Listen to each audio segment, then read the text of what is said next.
Welcome back to News 3 Today. Earlier this year, WSAV introduced you to our 2024 remarkable woman, Amy Capello, a cancer survivor who turned her healing into hope for others when she started the Little Pink Breast Cancer Retreat on Tybee. She's currently planning this year's week-long getaway, but she needs your help. Amy joins us now with more. Thank you so much for being here today. Thank you. I appreciate you having me. Well, we appreciate you.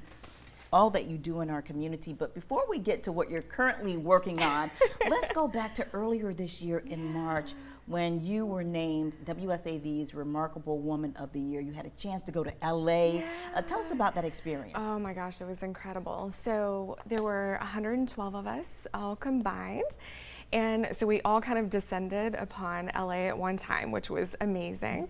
And they just took care of us. They treated us so well.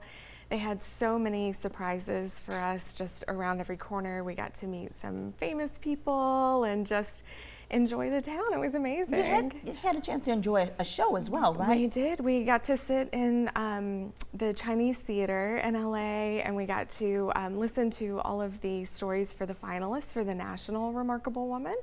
And then they actually surprised us with going on the set of Warner Brothers Studio. Oh, wow. It was amazing. But the biggest bonus, I guess, when it comes to your organization is that you received a big donation.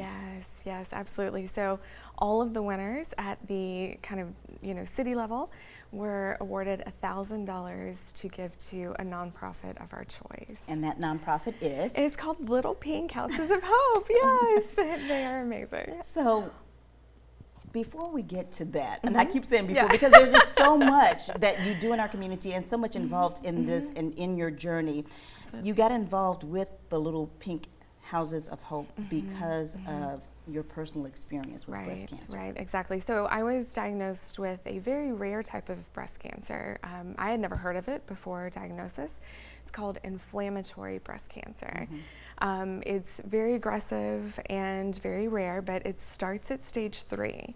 So I was diagnosed right at the beginning of 2020 because COVID wasn't enough that I decided to spice it up a little bit with the breast cancer diagnosis. There was a lot going on there. It was a lot. It was a whole lot, right? So it was a very isolating time for me. A lot of the resources that are available to breast cancer survivors and patients were shut down because of COVID. In fact, I had my surgery to have a port put in for chemo, and 15 hours later, I was walking into the hospital to get chemo by myself. My husband couldn't even walk into the lobby. Well, and your husband was also away helping other people during this crisis. He was in New York helping out at Bellevue Hospital during the COVID crisis when I was actually diagnosed. So I had to lie to him all day and then tell him over FaceTime at night that night. Oh, wow. So this retreat for you and your family, it really made a big difference. Oh, it was everything. And I will try to share without crying, but no promises. So, so right at the end of my treatment in 2021, I finished chemo in May of 2021, had a mastectomy and radiation. And it was kind of a time where we were all coming out of our shells, most of us from COVID and then me from breast cancer as well. And it was a time of reconnection. And someone in the Inflammatory Breast Cancer Facebook group posted about this organization called Little Pink Houses of Hope. And she said, "Oh my gosh, I just got awarded this retreat. You guys need to apply."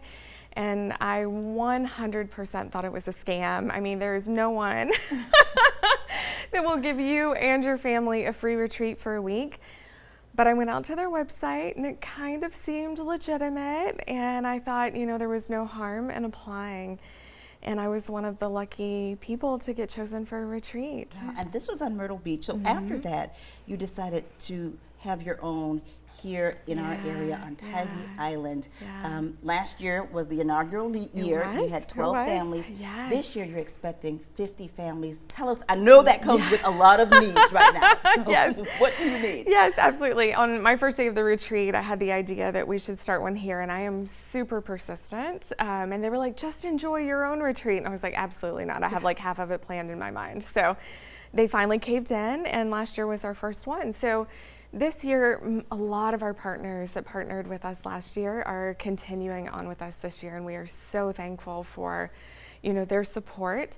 So we are going to have, we don't know exactly how many families just yet. Okay. The invitations are going out right now, but we're expecting between 50 and 60 individuals, because this is a retreat not just for the survivor, but also for their caregiver and their family, which is so unique and one of the most beautiful ways that they give back. So we are currently looking for a few things. So I'm looking for some restaurants, particularly on Tybee, that would like to donate food. So we provide a meal and an activity every day for our families. So that can look a lot of different ways. If they wanted to donate it and bring it to where we are, if they wanted us to come there, gift certificates, a financial donation, and then also any activities that people have businesses on Tybee would be amazing as well. We're running out of time, so Yes. how can people contact you? Yes, if you are interested in donating or volunteering on our local team, you can reach me at Amy, AMYC, at littlepink.org. Thank you so much for joining us Thank today. you. I appreciate you having me. We appreciate everything that you do. Thank you. Stay with us. We'll be right back.